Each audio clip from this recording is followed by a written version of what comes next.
जिज्ञासुओं को सादर प्यार भरा नमस्कार। आज हम आत्म विकास के संबंध में आपसे चर्चा करने जा रहे हैं। इसका जो बीएड सेकेंड ईयर विषय अंडरस्टैंडिंग द सेल्फ, स्वयं की समझ में पिछले व्याख्यान में हमने आपको 3 प्रमुख बिंदुओं को बताया था, जिसमें पहला बिंदु था हमारा दैहिक आधार और दूसरा बिंदु था हमारा मनोवैज्ञानिक आधार, तीसरा बिंदु स्वतंत्रता। इस तीनों बिंदुओं के संबंध में हमने जो आपको बताया था वो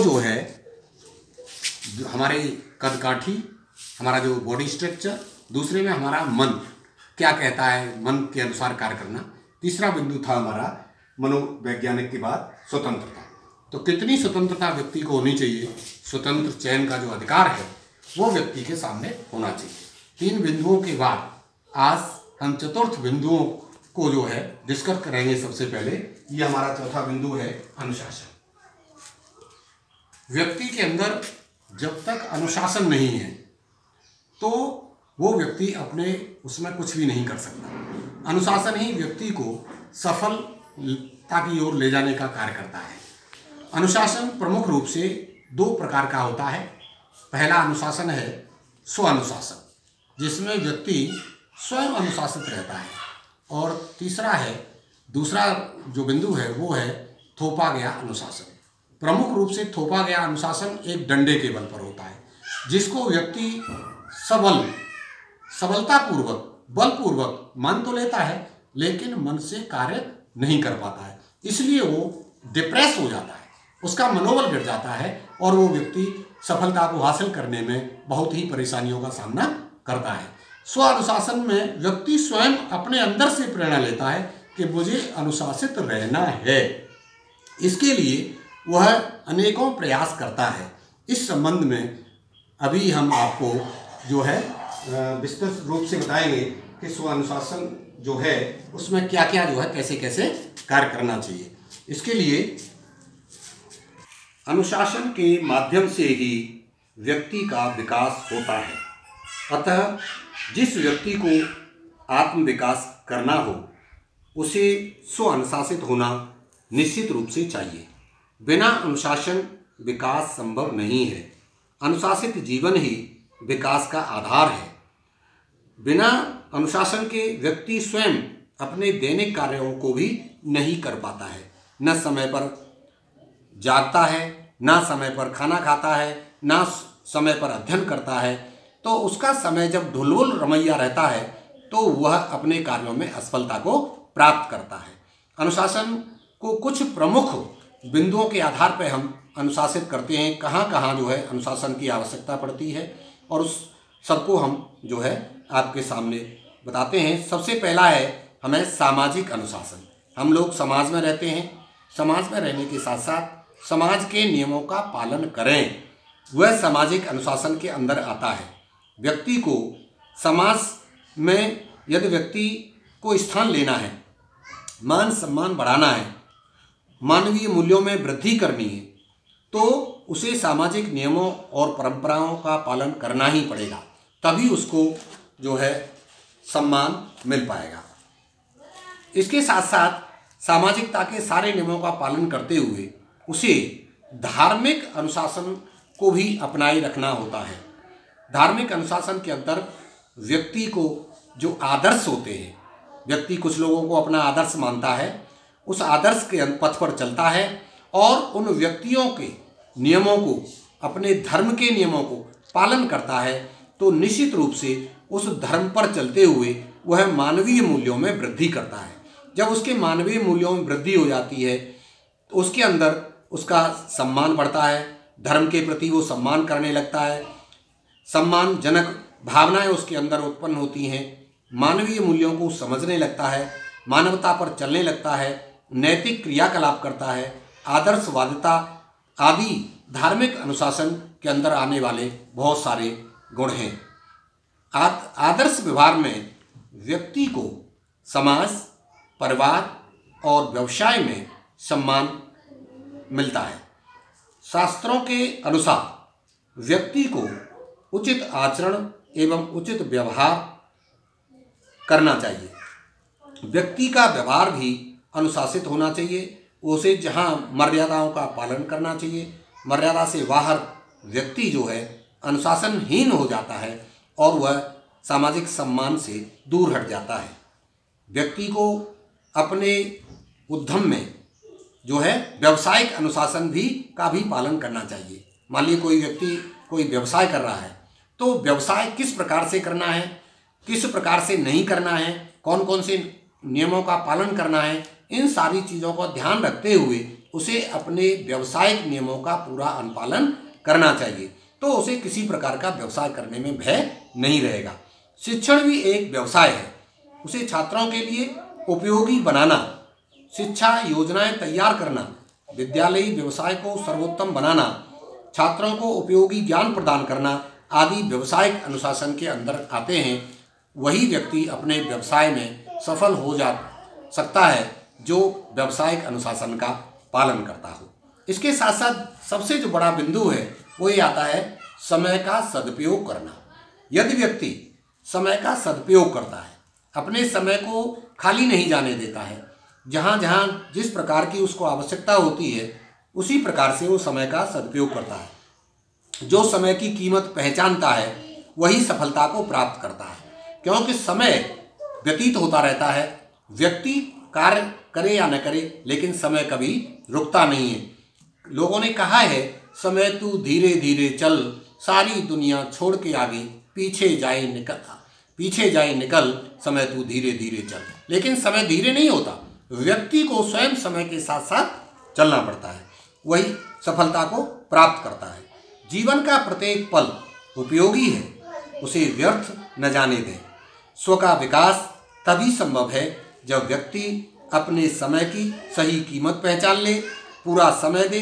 जो भी वो कार्य कर रहा है, जिस प्रकार का भी कार्य कर रहा है, उसमें पूरी कुशलता के साथ कार्य करे, समय की पहचान करे और समय पर खेल कूदना, समय पर अध्ययन करना, समय पर भोजन करना, समय पर शयन करना, समय पर योग और स्वाध्याय करना, ये एक निश्चित और नियत समय पर होने चाहिए, जिससे कि हमारी दैनिक दिनचर्या आसानी से चलती रहे, जिससे स्व हमारा संतुलित हो और संतुलित विकास हो और आत्म विकास में वृद्धि हो। प्रत्येक व्यक्ति समाज में रहता है, इसलिए समाज के व्यक्तियों से उसका मधुर संबंध भी होना चाहिए। यदि समाज के व्यक्तियों से संबंध मधुर नहीं है तो वह असामाजिक प्राणी की संज्ञा में आ जाता है और उसे सम्मान समाज नहीं देता। उसे अपने सामाजिक कर्तव्यों का पालन सुव्यवस्थित रूप से करना चाहिए। शिक्षक को भी अनुशासित रूप से छात्रों के अच्छा व्यवहार करना चाहिए और उसके स्व का विकास करना चाहिए। यदि व्यक्ति का संबंध मधुर रहता है तो उसके फॉलोवर, उसके बहुत सारे अनुयायी हो जाते हैं और वह व्यक्ति को मान सम्मान में हमेशा वृद्धि होती रहती है। इसके साथ अगला जो बिंदु आता है कि हमारी जो संस्कृति है, हम अपनी संस्कृति का पालन करें। जो सांस्कृतिक अनुशासन है, यदि हम अपनी संस्कृति से दूर चले जाते हैं, हम अपनी संस्कृति की पहचान हटा देते हैं, तो वह संस्कृति से हम दूर जाने के बाद समाज से कट ऑफ होने लगते हैं। इसलिए हमें जो भी हम संस्कृति अपनाते हैं उस संस्कृति का हमें पालन करना चाहिए। प्रत्येक व्यक्ति और प्रत्येक छात्र को अपनी संस्कृति को कभी भी भूलना नहीं चाहिए। जो व्यक्ति अपनी संस्कृति को भूल जाता है, समझ लीजिए वो अपने सम्मान को खोने लगता है, क्योंकि हमारी संस्कृति ही हमें सम्मान दिलाने का कार्य करती है। संस्कृति के आदर्शवादी मूल्यों को ग्रहण करना चाहिए और अपना कोई न कोई आदर्श निश्चित रूप से जो है ग्रहण करना चाहिए और उस ग्रहण किए हुए आदर्श को हमें जो है जो उसके अंदर गुण हैं उन्हें विकसित करना चाहिए, जिससे हमारे स्व का विकास हो। स्व के विकास से ही वैश्विक विकास की आधारशिला रखी जाती है।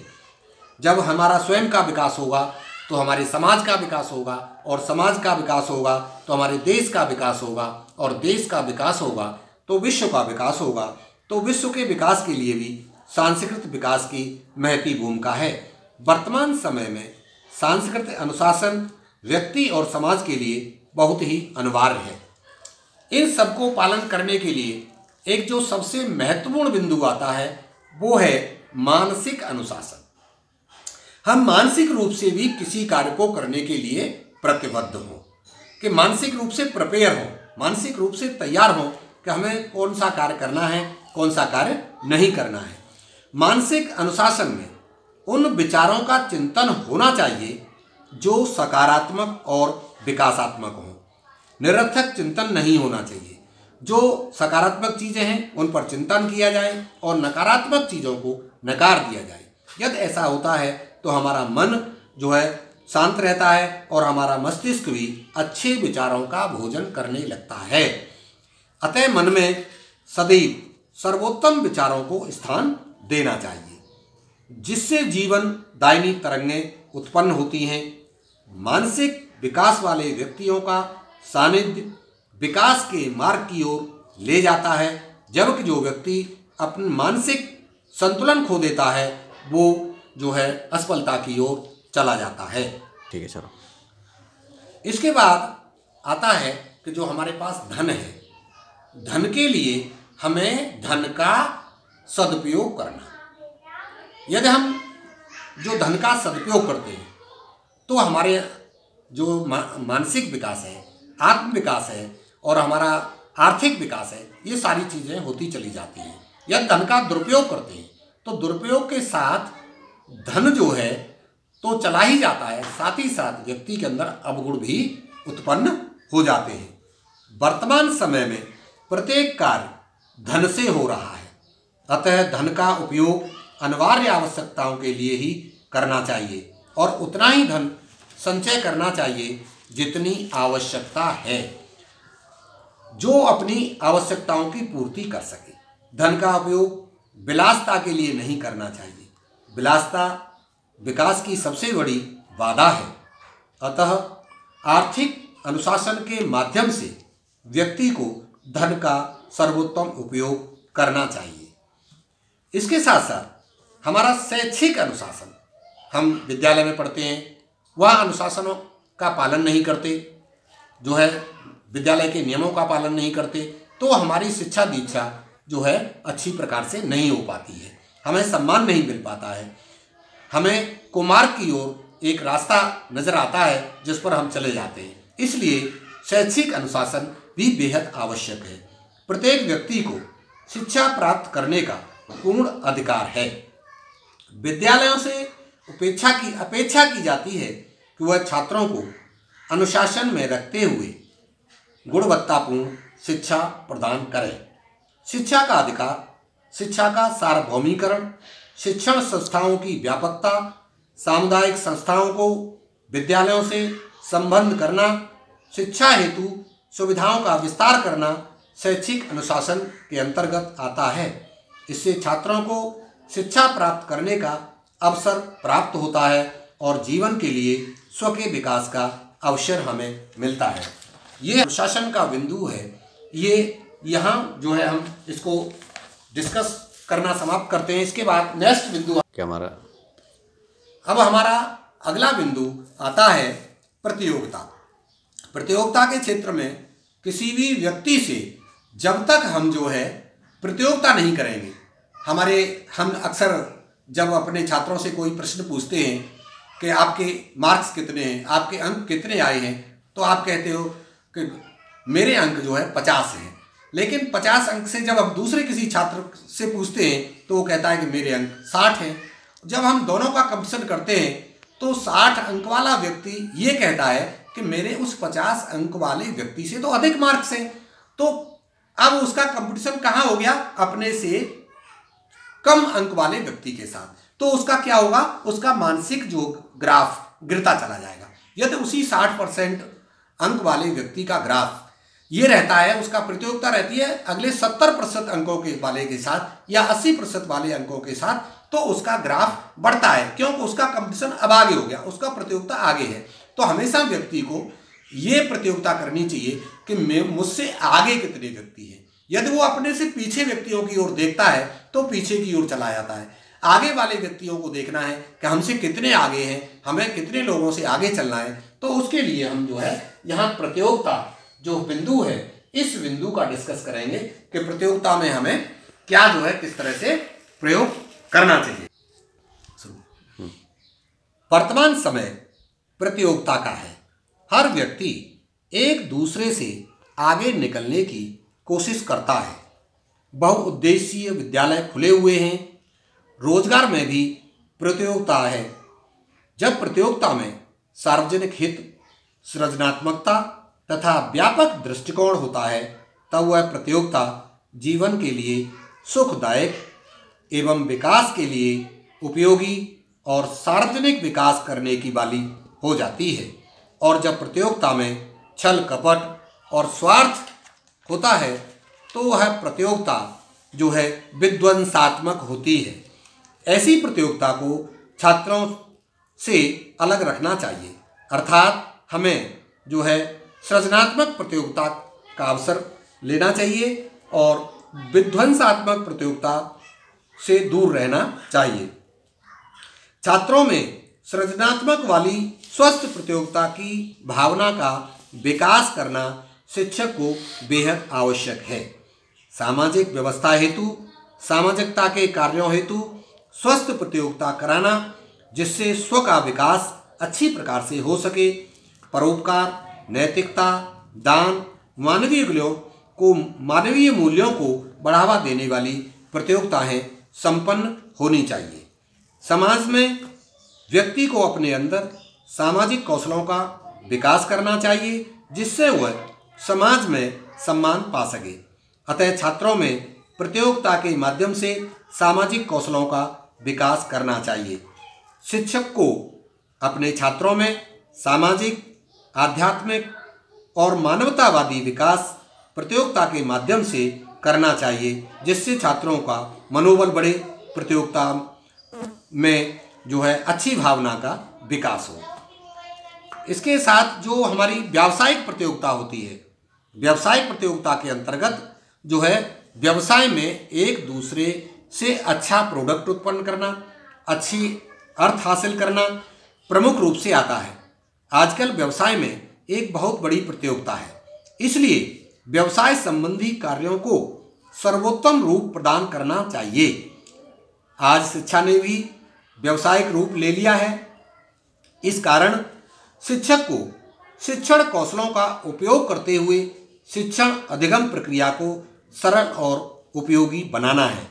जब व्यक्ति अपने कार्यों को सर्वोत्तम रूप से करता है तो स्वयं ही उसका आत्मविकास हो जाता है, अन्यथा उसका आत्मविकास धीरे धीरे विनाश की ओर चला जाता है।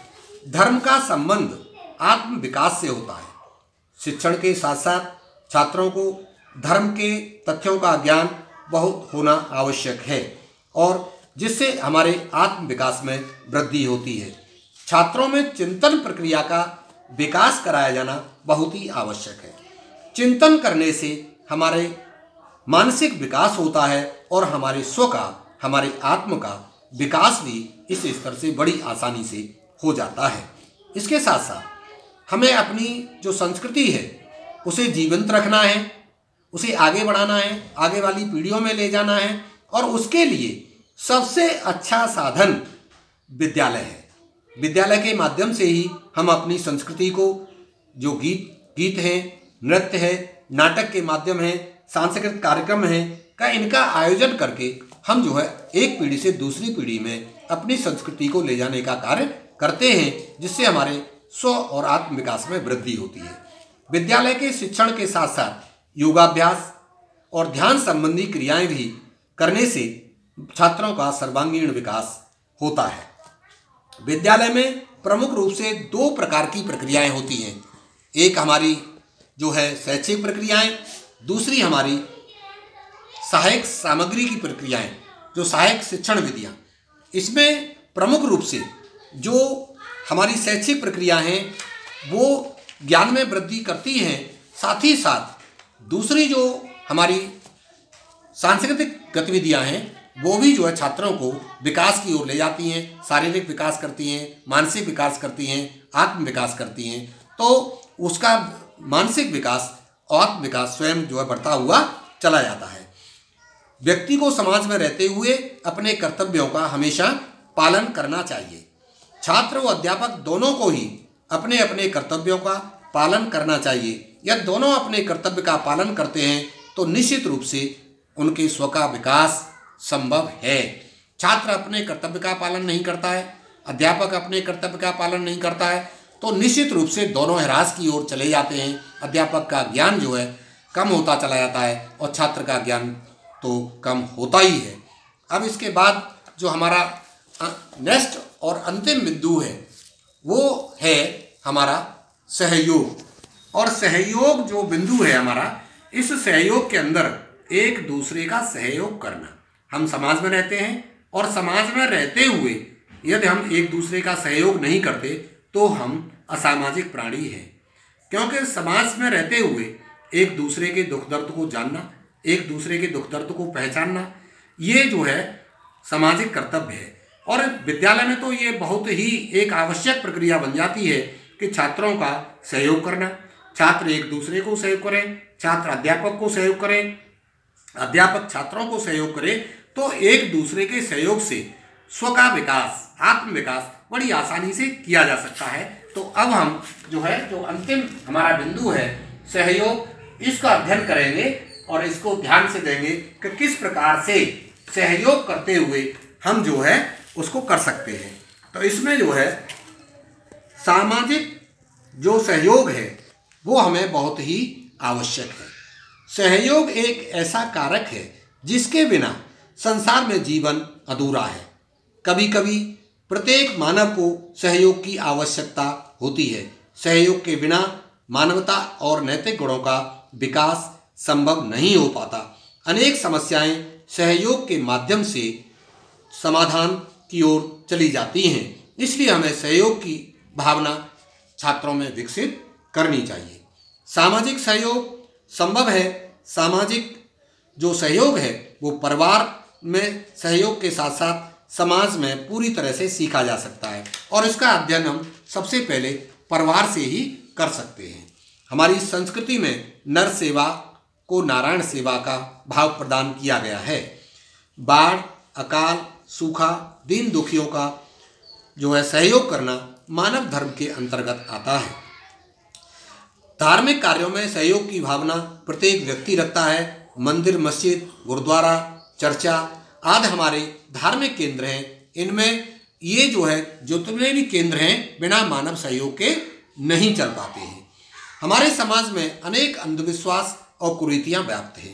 इन कुरीतियों को दूर करने के लिए जो व्यक्ति जो है ज्ञान है जिसको, उसे इन कुरीतियों को दूर करना चाहिए। समाज में फैले हुए अंधविश्वासों को दूर करना चाहिए, जिससे जो है जो छात्रों में चिंतन प्रक्रिया आसानी से और संभव तरह से की जा सके और सफलता को छात्र प्राप्त कर सके। तो सहयोग एक दूसरे का करते हुए इतना हो जाना चाहिए कि हम एक दूसरे के मित्र व्यवहार करने लग जाएं। सहयोग से ही जो है समाज का सामाजिक भावना बढ़ती है, एक दूसरे से प्रेम भाव बढ़ता है, छात्रों और अध्यापकों के बीच प्रेम भाव बढ़ता है, छात्रों के चरित्र का निर्माण होता है। समाज और राष्ट्र अपने नागरिकों को हमेशा श्रेष्ठ नागरिक बनाने की संज्ञा देता है।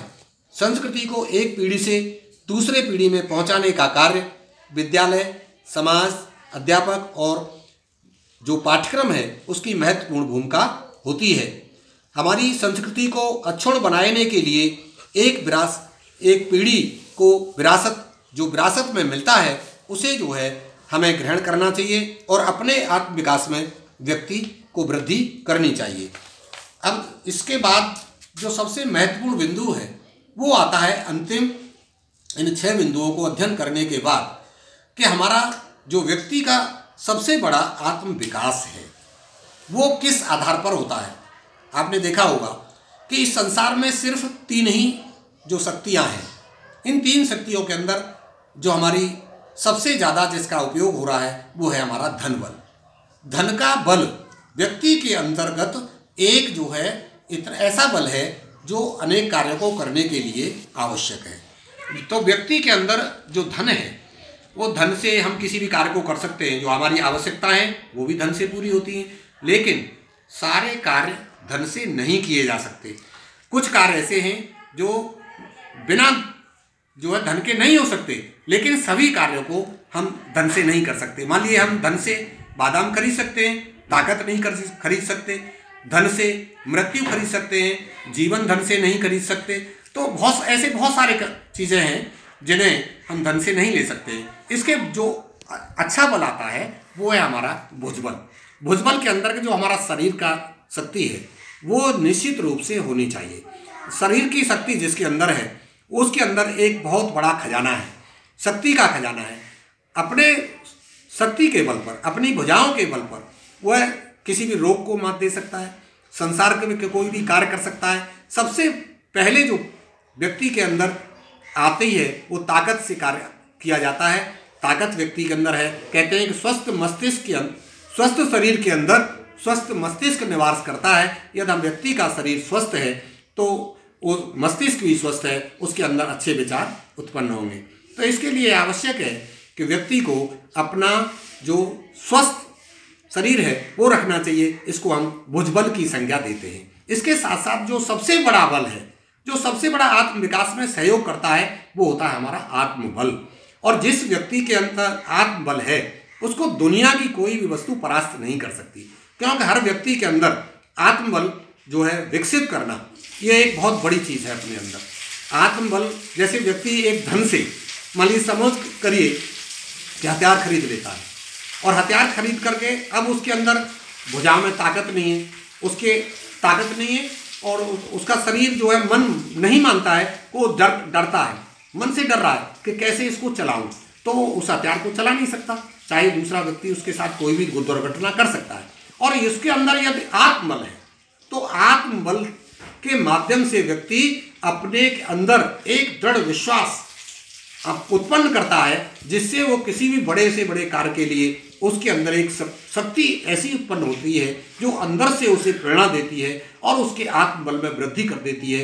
वो व्यक्ति सत्य के मार्ग पर चलने लगता है और कभी भी असफलता को प्राप्त नहीं कर सकता। ये हो सकता है कि सत्य जो है पराजित नहीं होगा कभी भी। ये हो सकता है कि वो परेशान हो जाए, लेकिन कभी भी सत्य पर चलने वाला व्यक्ति जिसके अंदर दृढ़ विश्वास है, जिसके अंदर आत्मबल है, वो कभी भी जो है असफल नहीं हो सकता। तो अंत में हम ये कहेंगे कि व्यक्ति को सबसे अधिक जो सर्वश्रेष्ठ गुण है आत्मबल, उसे अपने अंदर पैदा अवश्य करना चाहिए। धनबल एक गौण विषय है, इसके बाद भुजबल भी दूसरा गौण विषय है, और जो अंतिम प्रमुख संसार का सबसे प्रमुख बिंदु है जिसके बल पर आदमी जीवंत बना रहता है, इस संसार में जी रहा है, संसार में सुख से रह रहा है, उसका सबसे बड़ा गुण है आत्मबल। तो ये जो है व्यक्ति को जरूर अपने अंदर उत्पन्न करना चाहिए। वेरी वेरी थैंक्स, बहुत बहुत धन्यवाद।